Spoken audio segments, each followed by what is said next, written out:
প্রিয় বন্ধুরা, সবাইকে শুভ বিকেল। সবাই কেমন আছেন? আমি ভালো আছি। ডিম সিদ্ধ বসিয়ে দিলাম। ডিমের মশলা বা মশলাদার ডিম যেটা বাইরে মামারা তৈরি করে, তো সেই মশলার ডিমটা আমি আজকে ঘরে তৈরি করব। এই যে আমি লেটুস পাতা নিয়ে নিয়েছি, সাথে শসা, ডিম সিদ্ধ, তেঁতুল, তারপর পেঁয়াজ, কাঁচামরিচ, ধনেপাতা সবকিছু আমি রেডি করে নিয়েছি। এখন কাঁচামরিচ সাথে শসা, পেঁয়াজ দিয়ে আমি আহ, শসাটাকে একটু লবণ দিয়ে মেখে নিলাম, ভালোভাবে হাতে চটকিয়ে মেখে নিলাম। এরপর আমি দিয়ে দিব একটু আহ, টমেটো সস। টমেটো সসটা দিয়ে আমি মেখে নিব। সবাই কাসুন্দি দিয়ে মাখে, আমার কাসুন্দি দিয়ে ভালো লাগে না, আর কাসুন্দি আমি খেতে পারি না, সেজন্য আমি টমেটো সস দিয়েছি। আর এখানে আমি আগে চাট মশলা দিয়ে একটু তেঁতুল ভিজিয়ে রেখেছি, সেখানে একটু লবণ সাথে চাট মশলা দিয়ে দিয়েছি। দিয়ে তারপর আমি তেঁতুলের টকটা মেখে নিলাম। এরপর আমি আপনাদেরকে দেখিয়েছিলাম যে আমি ডিমটা সিদ্ধ করে রেখেছি।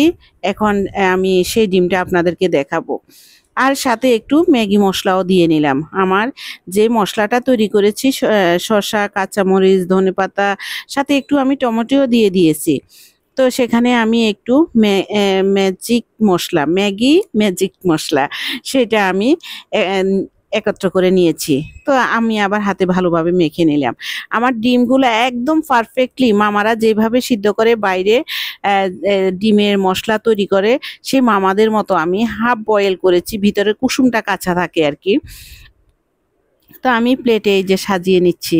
সাজিয়ে নিয়ে লেটুস পাতা দিয়েছি, সেটাও আমার এই পাতাগুলো আমি বারান্দায় লাগিয়েছি, সেখান থেকে তুলে এনে আমি দিয়ে দিলাম। এই যে আমি আরেকটা ডিম এভাবে আমি সবগুলা ইয়ে করে দেখেন ভিতরটা কি সুন্দর হয়েছে। আমরা তো খেয়ে একদম এটা আবার খাবো, এত মজা হয়েছে। তো সেটা এখন আমি ভিতরে মশলাটা দিয়ে আমি বসিয়ে দিব। এই যে সাজিয়ে দেখাচ্ছি আপনাদেরকে, প্রেজেন্ট করার জন্য, দেখানোর জন্য আমি সেটা প্লেটে সুন্দর করে লেটুস পাতা দিয়ে সাজিয়ে নিয়েছি। এত ইয়ামি হয়েছে। প্লিজ আপনারা যারা এখনো খান নাই বাসা তৈরি করে, আপনারা এটা তৈরি করে খাবেন। অনেক মজাদার ইয়াম্মি একটা খাবার। তেঁতুলের টকটা দিবেন, তেঁতুলের টকটা দিলে বেশি টেস্ট হয়। সাথে একটু চাট মশলা, একটু লবণ মিক্সড করে সাথে আপনারা দিয়ে খাবেন। আমার ভিডিওটা আপনাদের কেমন লেগেছে প্লিজ আপনারা কমেন্টসের মাধ্যমে জানাবেন। তিনটা মাত্র ডিম ছিল ফ্রিজে, সেই তিনটা ডিমে আমি করেছি। যদি আরও বেশি থাকতো আরও বেশি করতাম। অনেক ইয়াম্মি একটা খাবার। এই যে আমি আপনাদের সাথে শেয়ার করতেছি, আমি খেয়ে দেখাচ্ছি আপনাদেরকে। এত বিশ্বাস করেন, এই যে ডিমের কুসুমটা ভিতরে একদম পারফেক্টলি সিদ্ধ হয়েছে। আমি এইটা সিদ্ধ করতে একদম সামনে দাঁড়িয়েছিলাম, দাঁড়িয়ে সিদ্ধ করে চুলা থেকে নামিয়ে নিয়ে আসছি।